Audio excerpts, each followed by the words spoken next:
ఖరాబ్ అయిన క్రీమ్స్ అంటే మీరు చూస్తుంటే ఫంగస్ వచ్చింది. అంటే ఇదంతా కూడా కోల్డ్ స్టోరేజ్లో పెట్టాలి, చిల్లర్లో పెట్టాలి. దాన్ని పెట్టకుండా వాళ్ళు బయట పెట్టేస్తే ఆ ఫంగస్ వచ్చిందో మీరు చాలా ఘోరంగా ఫంగస్ వచ్చింది. ఆ ఫంగస్ని కూడా వాళ్ళు యూజ్ చేసి దాన్ని కూడా మనకు వాళ్ళు నీ తయారు చేయడానికి కూడా యూజ్ చేస్తున్నారని చెప్పి తెలియడం జరిగింది. వీళ్ళందరూ కూడా ఇప్పుడు మార్కెట్లో రకరకాల ఈ దేశీ గీ, 100% న్యాచురల్ గీ, ఆవు గీ అని చెప్పి రకరకాల పేరుతోని అమ్ముతున్నారు.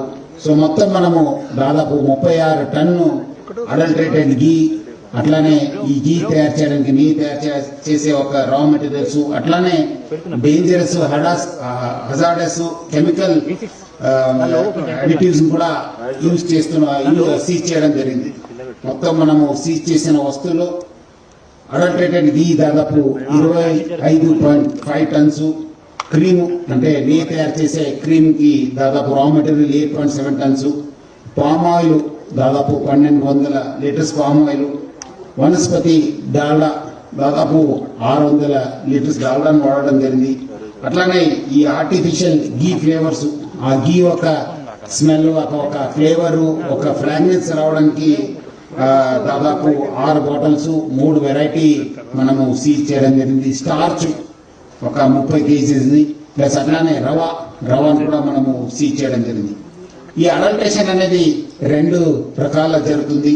ఒకటి ఈ నాన్ మిల్క్, అంటే అస్సలు మిల్కే లేదు, మిల్క్ ఫ్యాట్ అనేది లేదు, ఆ లేకుండా తయారు చేయడము. అది ఎట్లా తయారు చేస్తారంటే ఈ పామ్ ఆయిల్, వనస్పతి డాల్డా యూజ్ చేయడము, అట్లానే ఆర్టిఫిషియల్ గీ ఫ్లేవర్ ని వాడేసి అది ఒక ఆల్మోస్ట్ టేస్ట్ ఇమిటేట్ అవుతుంది, అది ఆల్మోస్ట్ గీ టేస్ట్ నే వస్తుంది. అట్లానే ఈ ఒక అరోమా, ఆ ఫ్రాగ్రెన్స్ కూడా అట్లానే ఉంటుంది. చూడడానికి కూడా మీరు చూసుంటారు.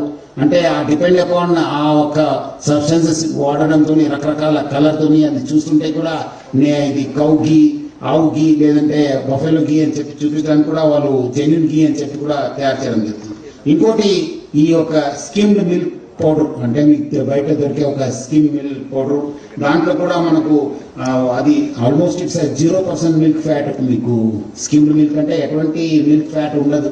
దాని పామ్ ఆయిల్, వనస్పతి, అట్లానే స్టార్చ్ వాడేసి ఈ మళ్ళీ అదే ఆర్టిఫిషియల్ గీ ఫ్లేవర్ వాడేసి ఈ ఒక మ్యానుఫ్యాక్చర్ చేయడం జరుగుతుంది. ఇక్కడ కూడా ఎటువంటి మిల్క్ పదార్థం కానీ మిల్క్ ఫ్యాట్ కానీ ఉండదు.